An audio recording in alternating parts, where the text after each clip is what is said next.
Welcome to Chippenham DB Maxes and the race briefing for the Chippenham shortest day 10 mile and 10k. In front of us you can see Monkton Park, which is where the start and finish and registration will be. Before we get to that is car parking. Car parking is detailed in the race information. We'll be using the car parks throughout the town.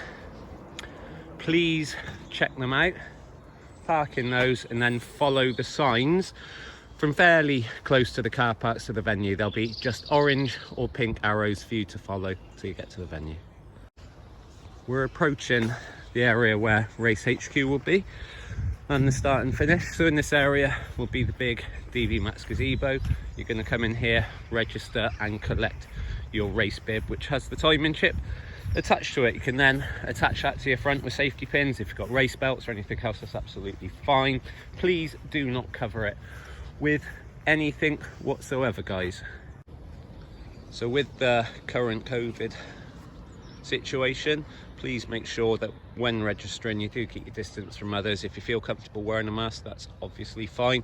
We are outside, so there is no mandate for mask wearing outside. It's entirely up to you in this situation, guys.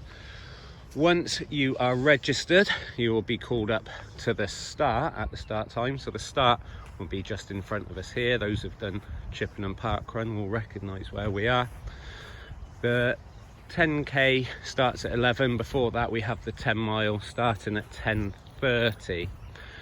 The start, you're going to head off from here straight down the park and out onto the route. There will be paces. So for the 10 mile, we'll be starting with a 6:30 pacer, which will get you in 65 minutes, and we'll go down every 30 seconds to 2 hours. The 10k, we've got paces from 45 to 75, so we've got something for everyone, guys. We'll be using these paces to get you lined up at the start to make sure everyone's in the correct place, and we'll be doing rolling starts for this event. So we'll just stagger you slightly, so as we're in a public area, we're not going to put too much pressure on the footpaths. Once you've started, as I've mentioned, you're going to head down the footpath. It goes along past one bridge, then it'll go for both routes over a blue bridge and follow round to go up London Road onto Stanley Lane. It'll all be well marshalled, well signed, lots of marshals from the local Lions, so massive thanks to them. Bit more information on the route will be available after I've stopped talking now. Here we are out on course DB Maxes. This is actually the split point for the 10 mile and the 10k. You'd have come up Stanley Lane and you approach this triangle here. If you're doing a 10 mile, you guys are obviously setting off first at 10:30. You're going to continue going straight on and over the Humpback Bridge. Here will be a water station, so you can get off the road, stop and take on drinks if you so wish. This is around about 2.6 miles. If you're doing the 10k, which as you know starts at 11, so you'll be a little bit behind, so hopefully all the 10 milers are through. You're going to be bearing off right here. Again, there will be a water station here. We'd have moved it so that you can make sure you get it, and then you're going to go along this road as if you're going towards a little village called Derry Hill. So you go past the red car there, you turn round sort of 500-600 meters up, it will be marshalled, signed, so on. Turn round and come back the way you came, and then you go on to the old cycle track, which is just through this gate. This gate will be wedged open round the corner. Let's just go and have a look while we're here. And you're off. It's gone around here on 3k, pretty much dead straight. There's always a small puddle here, don't worry about it.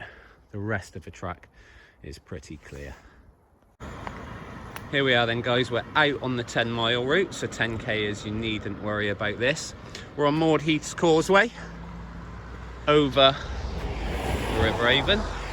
So you're going to approach us from Tiverton Lucas Way. So you see where that car's coming, but it'll be coming towards us.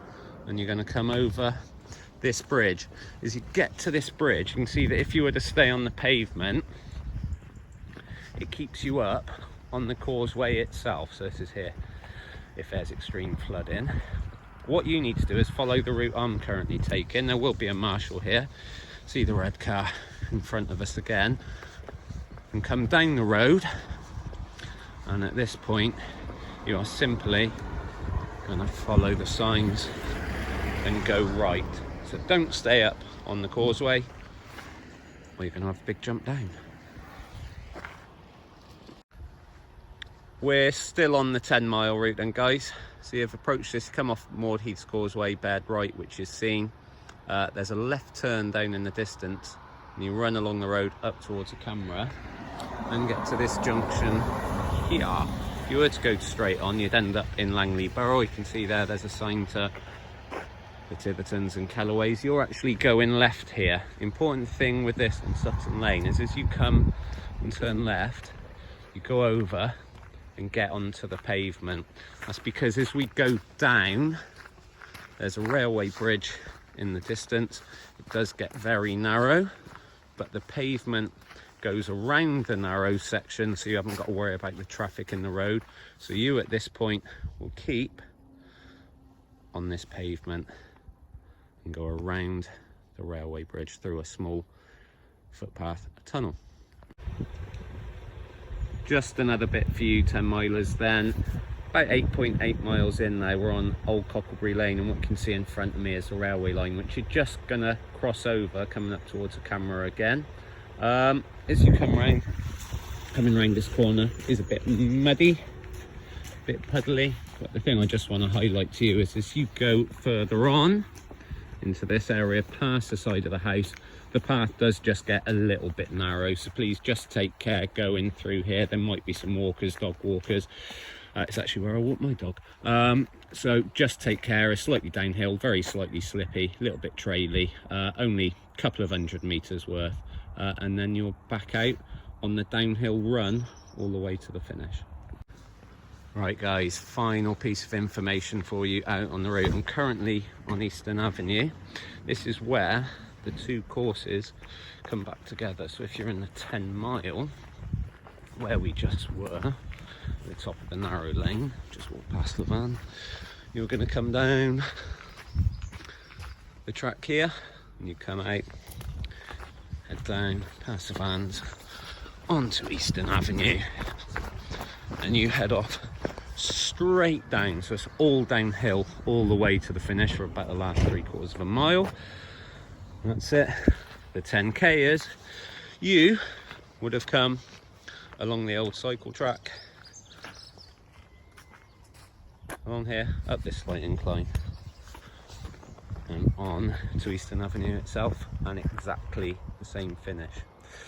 Now, I know one of the questions I'm going to get, and what you're wondering, is what sort of trainers do we recommend? Well, for what it's worth, in my opinion, if you're doing the 10 mile, racing flats are absolutely the way forward.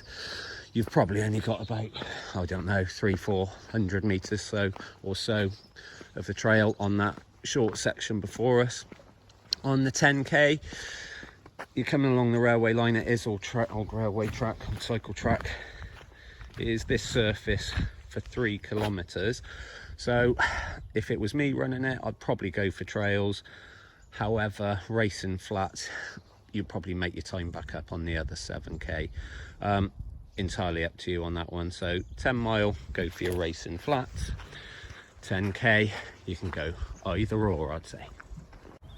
Further finish of the event, guys, you're going to approach back into the park exactly the same way you went out, and the finish is going to be in exactly the same location as the start. You'll probably hear someone shouting you in. I can't think who that would be. Come into the finish. Once you cross the finish line, you can collect your medal, collect your goodies. You can check your results out, dbmaxresults.co.uk, and enjoy the rest of the day. We're nearly at Christmas. If you want to do a bit of shopping in town, it's just around the corner. If you just want to stay and cheer everyone else in, you can. We do ask again that everyone keeps their distance. We don't form too big a groups. We've got a perception to keep up, guys. The council offices and police are just behind us, so the whiter than white we are, the better we'll look. Make sure we can keep these events going for you. Other than that, there's not a lot to say, guys, other than looking forward to seeing you on Sunday for the Chippenham Shortest Day 10k and 10 mile. Cheers.